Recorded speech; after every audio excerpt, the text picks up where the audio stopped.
como é do outro, ele acha que a gente está elogiando demais. E aí é engraçado, né? Aí eu falei que estão falando mal, a torcida do Flamengo começou a mandar mensagem aqui. Eu vou ler só para não dizer que, só leu, acho que estavam falando mal. O Thiago falando assim, Zé, a leitura do Pedrinho foi perfeita. Esse tipo de atividade é muito mais do que uma simples brincadeira. O Eduardo fala, dinâmica muito legal, boa para observar os líderes do grupo. E aí, Zé, tem uma parte que eu achei bastante curiosa, né? Eu vi o vídeo inteiro, que é o Gabigol resolvendo o exercício de lógica, que é aquele de tirar os bastões, né? Só pode mexer 2 para tirar a bola. E ele faz muito rápido. E aí ele sai brincando, falando assim, por isso que quando eu ficar mais velho, vou virar meia, vou só distribuir a bola, vou só ver onde é que tem que estar o cara lá da frente. Você acha que para o jogador também tem alguma coisa de descoberta quando ele é exposto, assim, a alguma coisa tão diferente do que a gente está acostumado a ver? Eu acho que sim, Dani. Eu acho que sim. O jogador tem que procurar, nos seus treinamentos, né, no dia a dia, evoluir, né, em todos os aspectos, porque a vida não é só futebol, né? O jogador, quando sai do centro de treinamento, vai para sua casa, vai para conversar com sua esposa, com seus filhos, com a namorada, com os amigos, né? Então, acho que é bom você colocar aí uma pulguinha atrás da orelha dos jogadores para criar esse tipo de situação. E eu acho que eles ganham, né? Eles ganham como pessoa, né? Para a evolução do seu dia a dia. E isso é legal, Dani. Isso gera uma brincadeira no pós-treino, né?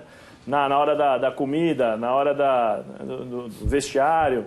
Provavelmente alguém vai sacanear o Rodinei porque falou que o Cazaquistão é no fim do mapa, entendeu? Então isso gera essas brincadeiras no pós-treino, né? que unem mais o grupo e que aqueles mais interessados vão procurar saber onde fica o Cazaquistão, vão procurar entender e vão procurar saber coisas novas que existem além do futebol, né?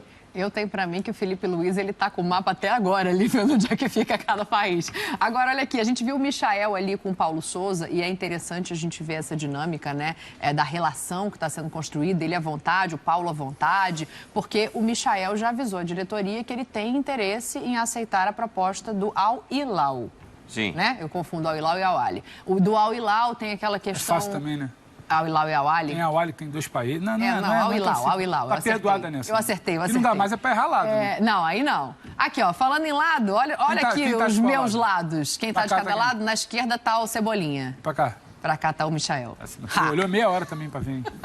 Fez assim e viu ali no retorno. Deixa eu falar, garoto. O que o Fred Sport não sabe. Tem a questão de acertarem os valores lá com o Al Hilal. O Michel já abriu mão da parte dele. O Goiás diz que pode receber os 5% como for melhor para o Flamengo, mas ainda não chegou. Aí, em meio a isso tudo, aparece o nome do Cebolinha ventilado. Só que são 15 milhões de euros, que na cotação atual dá mais de 90 milhões de reais. E o Michael está indo embora por 8,5 de... O Michael está indo embora por 8,5 de euros, quase que eu fui bem. Vale a pena essa negociação, Facincani? Assim, você vê como uma troca, se a gente puder colocar nesse termo, boa para o Flamengo? Você troca um atleta de potencial, que é o Michael, aqui, ó. Né? Não, estou dizendo que o conjunto todo. Você tem que pensar por vários aspectos. Não é só uma troca, entra um, sai outro. Você está trocando um potencial 12º jogador, importante, que muda panorama de partida quando entra, por um atleta de seleção brasileira. Então, você está evoluindo, você está investindo por um cara que, hoje, ele entrega, mesmo que num Benfica de altos e baixos, mas ainda assim, por um período recente, uma maturidade, um preparo de um cara que está num nível acima do Michael. Pra mim tem uma conta aí que não está respondida, Dani. Qual? O Michael é um jogador reserva, um 12º jogador. É uma opção ao elenco para uma temporada puxada, convocação, lesão, uma série de situações, né? Jogo encavalado. Cebolinha não vai ser banco. Tem alguma conta que não está fechando aí. Para mim, a conta do Michael, ela tem muito mais a ver com outros reforços, com compensar um pagamento de Thiago Maia, olhar para o Andrés Pereira. Um investimento, se vier a ser feito, a gente está falando de sondagem, né? Composição, que eu já li também, coloca o Ramon, envolve na negociação para uma compra. Um investimento no Everton, que ainda é só parte de uma sondagem, está longe de se concretizar, para mim tem que olhar para frente. Tem alguém dos 11 ali que talvez possa vir a ser negociado. Porque o Everton não é um jogador de opção. O Everton é um jogador hoje que poderia ser titular de um elenco como o Flamengo. E aí ele cai numa faixa de campo de característica até muitas vezes de um Bruno. Você vai atropelar ali um com o outro? Não sei. Dá para jogar do outro lado do campo? Você vai inverter? tem que pensar. Tem alguém que está sendo trabalhado ou cogitado para ser negociado também. Então, assim, essa conta do Michael, para mim, não necessariamente bate com a chegada do Cebola. Eu acho que a conta do Michael ela bate muito mais com a compra do Thiago e com uma negociação do Andréas. Para você pensar no Cebola, acho que tem coisa a mais envolvida aí de formatação de elenco. Eu não sei o que o Flamengo está pensando nesse momento. A gente até pode tentar ver, entender, mas eu acho que poderiam se assemelhar no lado de campo, só que eu acho que financeiramente, eu acho que tem outra composição aí que pode vir a ser feita. O Cebolinha está com 25 anos, né? E ele está ganhando espaço no Benfica depois que o JJ saiu. Então, essa seria uma outra preocupação, Zé, um outro entrave ali, além desse dinheiro. Tá, então eu vou excluir essa comparação que a gente fez, tá, Zé? Na saída do Michael para a chegada do Cebolinha. Mas, assim, esse valor para ser pago no Cebolinha é um valor quase igual ao que foi pago no Pedro. E aí, esse é o meu ponto, essa é a minha questão. É excelente jogador, mas o Flamengo precisa desse jogador agora? Já vão começar na hashtag aqui, mandar o Everton Ribeiro embora, mesmo sendo do outro lado do campo, Zé, porque a torcida do Flamengo está fazendo isso tem tempo, né? Você acha que pode ser uma opção ali?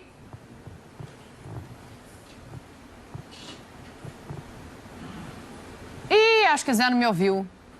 Pois é. Quando acontece isso. Acorda, a gente fala e Boa o tarde, Zé não está ouvindo. Ele não está ouvindo. Alô? Não, alô? Ouviu? Alô? Ou não ouviu? Não, é porque o Discord estava fora do ar, eu voltei agora. Voltou agora. A gente Então, repete, eu vou Zé, resumir com para o Guilherme. você. Conta pra ele de novo. Eu vou resumir para você. O negócio é o seguinte, mais de 90 milhões no Cebolinha é praticamente o mesmo valor pago no Pedro. Na hashtag vão começar a falar, Everton Ribeiro já deu, só que é o outro lado do campo. Você vê como uma possibilidade para chegar ao Cebolinha e resolver essa questão do elenco, ou brigaria com o Bruno? O que você acha dessa ventilação da vinda dele? Quando eu vi a manchete aí, né, 15 milhões de euros pelo Cebolinha, a primeira coisa que veio na minha cabeça é quem sai? Vai ver. E não é o Michael. Não, o Michael pode até sair, mas o Michael teoricamente é reserva, né? Que a gente Sim, fala, é o que é isso. O Michael não tem o Michael não é o Cebolinha. O Cebolinha chega para jogar. Você não pode isso. pagar 15 milhões. Você não pode ter Cebolinha e Pedro no banco. Você pagando o preço que o Flamengo está pagando por eles. Tem que colocá-los para jogar. Pode ser um pensamento a longo prazo, Facincani? Você acha que o Flamengo, essa coisa que tem de vender jogadores da base e recentemente já fez ali quase 200 milhões com essas vendas, pode passar por uma renovação já pensando mais para frente? Porque o elenco está envelhecendo, a gente sempre fala isso aqui. Pode. E, por exemplo, tem que analisar como terminou o Bruno no ano passado. O Bruno terminou sobrecarregado, terminou lesionado. Né? Vai ter mas eu ainda vejo o Bruno com vaga cativa. Não, ele é ótimo, mas enfim... por isso que eu tô falando de médio e longo, né? Não, sim, mas fisicamente é um desafio que o Flamengo esse ano vai ser um desafio físico. Mais do que técnico, mais do que tático, um desafio físico. O que vai ser? Mudou radicalmente aquilo que era o calcanhar de Aquiles do Flamengo? A informação, talvez, é que não tenha mudado tanto, né? Houve uma reformulação do departamento A gente só vai poder médico, saber com o tempo, né? de departamento de fisiologia, departamento de preparação física. Esses departamentos tiveram as mudanças de análise de desempenho. E esses departamentos que fizeram a engrenagem funcionar muito bem, eles foram reformulados?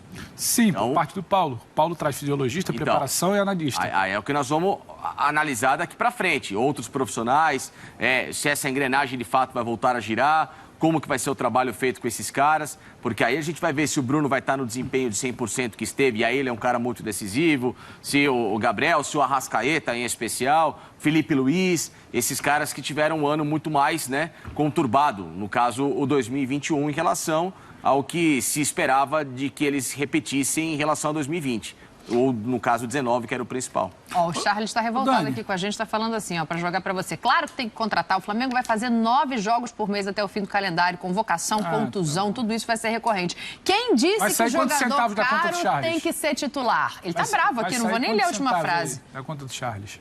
Não, da conta dele, nada. Quantas dívidas ele assume depois, se não tiver como... Então, você lembra aqui que a gente teve um debate uma vez, a gente até estava conversando com o Sormani no dia, sobre o valor, o Flamengo teria 100 milhões esse ano, né? Sim. A gente está falando em muitos, mais de 50 para o Andréas. A gente está falando em alguns muitos já, quase 25 para comprar o Thiago Maia. E aí você está falando... É por isso que eu falo, essa conta ainda não está fechando. Por mais que venda o Michael... Teve a renovação do Arrascaeta. Essa conta ela não está fechando. É o que o Zé falou, quem sai? Para mim, não bate. Não bate então, para vocês, tem um jogador de peso indo embora, é isso? Não é que tem um jogador de peso indo embora. Eu acho que pode ser uma sondagem. Quando a gente fala em sondagem, estamos em janeiro.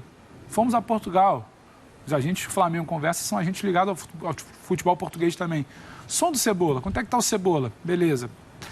Tem alguém na mira aqui para talvez uma janela de mediano? Será que a gente vai vender alguém numa janela de mediano?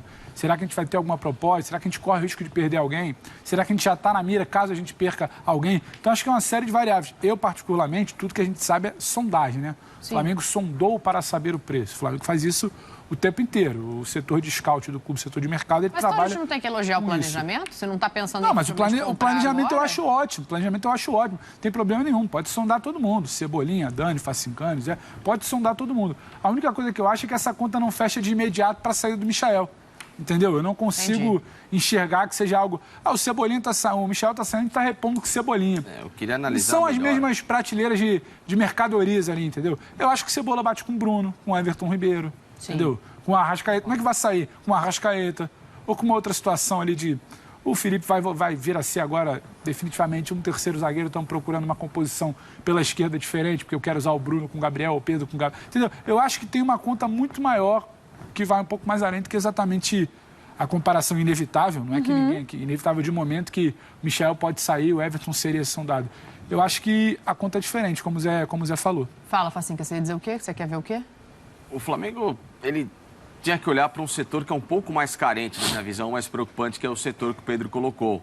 Lateral? É o cara pela esquerda que quem vai ser essa opção, um cara mais pela direita para ser opção de um Isla, já que não se entra em consenso sobre Mateuzinho, não entra em consenso sobre Ramon, enfim, os caras que ali estão.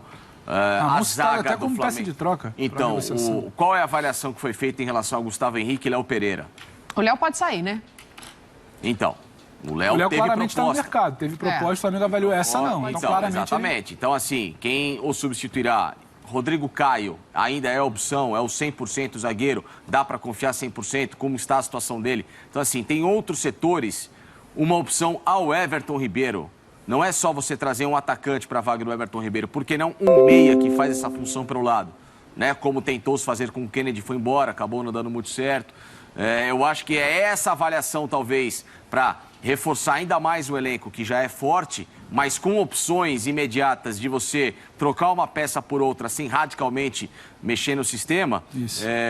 Isso que o Flamengo poderia fazer. Claro, eu sou um defensor de que o Flamengo possa jogar com outras formas, como o Paulo já colocou. Eu gosto da linha de 3, mas eu posso jogar uma linha de 4, seja um 4-4-2, um 4-3-3, enfim, 3-4-3, 3-5-2, que já muda uma dinâmica. Dá para se fazer isso. A equipe ela tende a ser, em algum momento, mais camaleã. Né, em relação, ou camaleão no caso, em relação ao que o futebol antigamente pregava, que era um time mais engessado e tudo mais.